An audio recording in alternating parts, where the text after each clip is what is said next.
Hello my YouTube family. তো তোমরা যারা যারা আমাকে ফলো করো, আমাকে চেনো জানো, আর অনেকেই খবর পেয়েছিলে বা বুঝতেই পেরেছিলে যে আমি এতদিন প্রেগনেন্ট ছিলাম।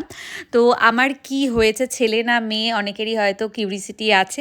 তো সেটা আজকেই আমি তোমাদের সাথে শেয়ার করে দিচ্ছি, কারণ অত রকম সাসপেন্স আমি রাখতে চাই না, কারণ আমি সেরকম বড় ব্লগার নই যে আমি তোমাদের সাথে সাসপেন্স রেখে রেখে আরও 50টা ভিডিও করে ভিউজ কামাবো। তো আর আমি আমার সন্তানকে নিয়েও কোনো রকম কোনো ভিউজ কামানোর জন্যে বা ব্যবসা করার জন্যে সোশ্যাল মিডিয়ায় আসিনি। কিন্তু যারা আমাকে ভালোবাসো, যারা আমাকে আমার থেকে আমার পার্সোনাল ইনফরমেশান বা হচ্ছে আমাকে ব্যক্তিগতভাবে জানতে চাও, আমার খবরাখবর পেতে পছন্দ করো, তাদের জন্য আজকের ভিডিওটা। তো আমার হয়েছে ছেলে, আর আমার ছেলে সুস্থ আছে, ভালো আছে। আর আজকে এসেছিলো আমার ছেলেকে আশীর্বাদ করতে মাসিরা। তো মাসিদের তো ডিম্যান্ডের শেষ নেই, আর তারা প্রচুর ডিম্যান্ড করেছিল। শেষে যাই হোক, তাদের মন খুশি করে তাদেরকে পাঠানো হয়েছে।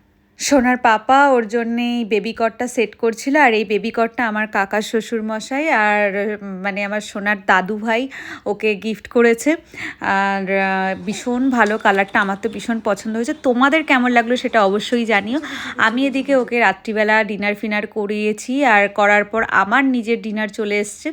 আমার হাজব্যান্ড আমার জন্যে আমিনিয়া থেকে আনিয়েছিল মাটন বিরিয়ানি।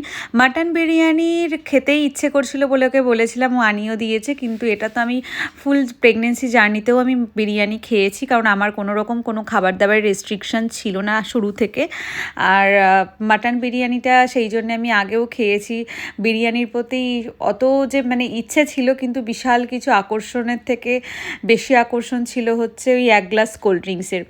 কারণ ফুল প্রেগনেন্সি জার্নিতে আমি একটু কোল্ড ড্রিঙ্কস খেতে পারিনি, যেখানে আমার কোল্ড ড্রিঙ্কস ভীষণ ভাল লাগে। তো যখনই ও আমাকে বিরিয়ানির সাথে কোল্ড ড্রিঙ্কসটা দিয়েছে পাশে, আমি তো ভীষণ খুশি হয়ে গেছি। ওকে বললাম, তুমি কিন্তু আমাকে আরও 1 গ্লাস এনে দেবে, আমি অনেক দিন পর খাচ্ছি। তো বললো ঠিক আছে, তুমি খাও, আমি আরও এনে দেবো। দেখো, যেমন প্লেট সাফ করে খেয়েছি, তেমন গ্লাসটাও কিন্তু খালি করে দিয়েছি, পরে আরও 1 গ্লাস নিয়ে খেয়েছি। তোমাদের কাদের কাদের কোল্ড ড্রিঙ্কস পছন্দ